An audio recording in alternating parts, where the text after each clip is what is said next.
My name is Andy Fox and I'm the course leader for the Broadcast Journalism degree here at the University of Huddersfield. But on that course I teach television production and a little bit of media theory.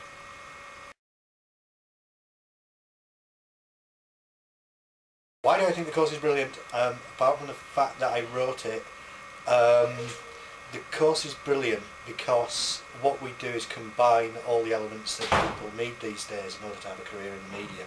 So we're not just interested in looking at television and radio, which we do an awful lot of, but we're also looking at the way that those two elements can be combined, how new media can be employed in order to get those things transmitted, because broadcast these days isn't necessarily just about television and radio, it's also about things like web transmissions and all that kind of thing. So we've adapted what we had before, which was a television production course and a radio journalism course, and put them together and added a few bits and taken a few things out in order to reflect the way that the industry is working these days. And that's why the course is brilliant, because it's led by the industry rather than led by academics thinking about what people should have, if you see what I mean.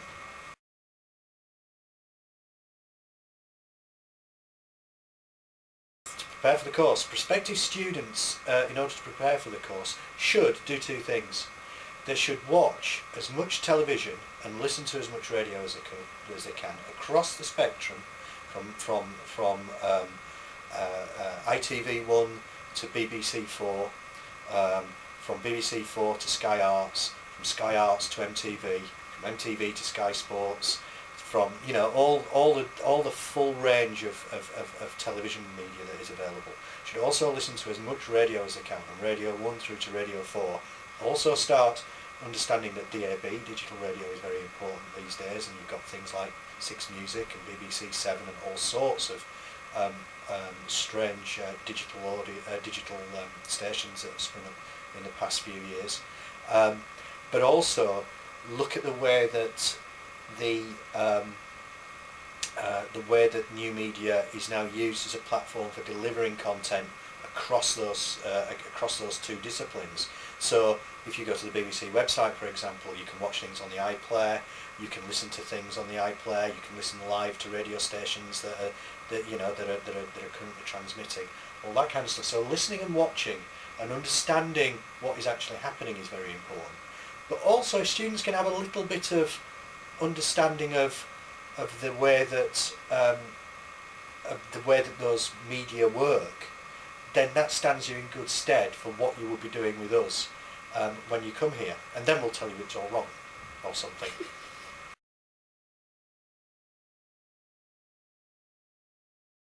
The best facilities, well, we pride ourselves on our facilities here. We have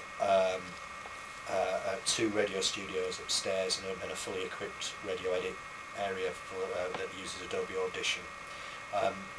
We're very lucky in that 18 months ago we did a full revamp of our entire facilities base. So we ripped out the radio studios and put some brand new equipment in there with the help of our partners at Oxford Media.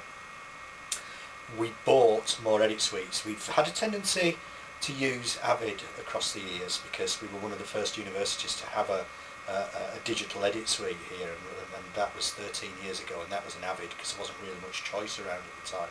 So we've stuck with them and we have an active partnership with them. So we have 30 Avid edit workstations, but you'll notice to your right and my left that there's a Mac in here at the moment, and I'm currently about to start playing around with Final Cut Pro and see what that's having, because I think that these days people need both. Sorry, Avid. But people need both.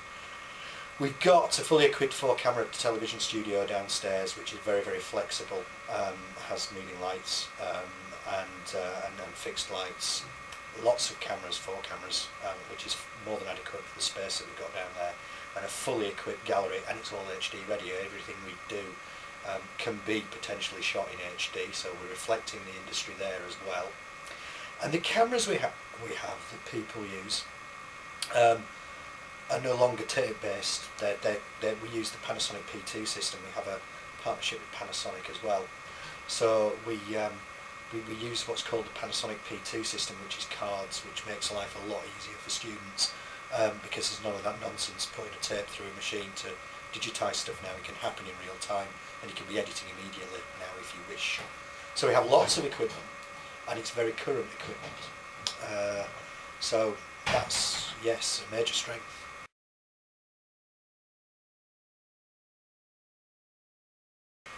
The career paths that our graduates go into, as obviously there's the obvious ones. I mean, you know, we have students who go out and work in television and radio, obviously, but there's little bits of oddities there where you end up with someone who did a 3-year radio journalism degree and ended up being a paramedic. Someone who did a 3-year television production degree ended up going off and working with people with learning difficulties, and they're still in touch with me.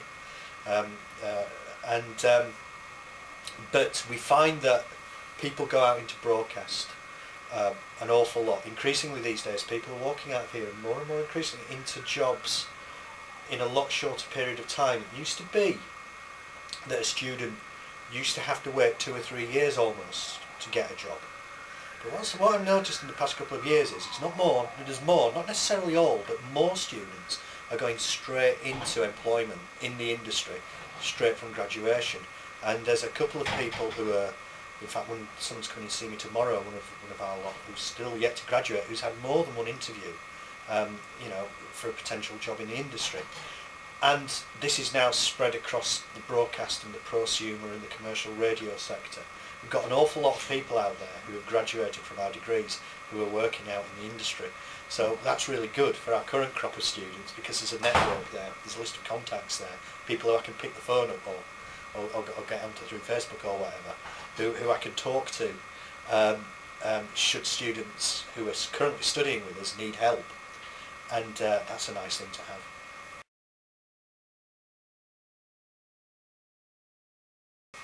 The best thing about this course is the variety of experience I think the students get. Not only do the students come in and meet new people, because that's what university is all about, but the students come in and interact with us, obviously because we're teaching them, and we're all kind of industry practitioners before we were lecturers. So that's a good thing. And the aforementioned resources, and the way that we've rewritten the course, I think it balances, and it's a lot nicer and a lot more streamlined now.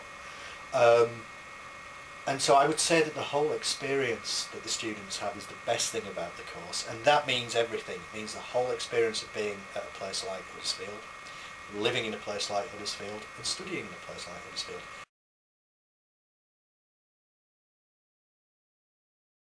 The skills that our students have, apart from the obvious, yes, students learn how to use cameras, students learn how to edit, students learn how to do features for radio, how to put together pieces for news across television, radio, onto the web, whatever. There's all those obvious, you know, skills that the students have that you would expect a broadcast journalism course to deliver. But I think that the other thing that our students learn how to do is how to work with other people, how to interact with the industry. Certainly in the final year, that's expected. How to troubleshoot and how to solve problems and how to overcome obstacles, because you know, you get out there into the big wide world and there isn't necessarily going to be somebody there to solve all your problems for you, be they be technical, be they be a little more personal, I don't know, but it's one of the things that I think, one of the skills that I think our students learn is how to be themselves, and that being yourself is not necessarily a bad thing, and it is crucial that if you're going to have a career, if you're going to have a good quality of life, that having confidence in yourself and having confidence in your abilities is something that you must have. And I think that one of the things that we're very, very good at doing is helping students to achieve that. So there's all sorts of transferable skills that students get, which is why you've got that kind of flexibility with the career path that you can go into.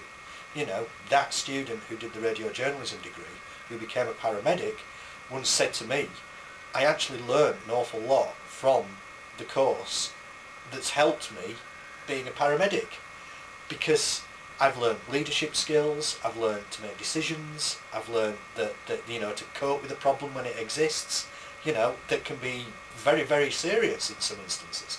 So those are the kinds of, those kind of hidden transferable skills that people don't necessarily always talk about, which I think are probably the most important skills to have.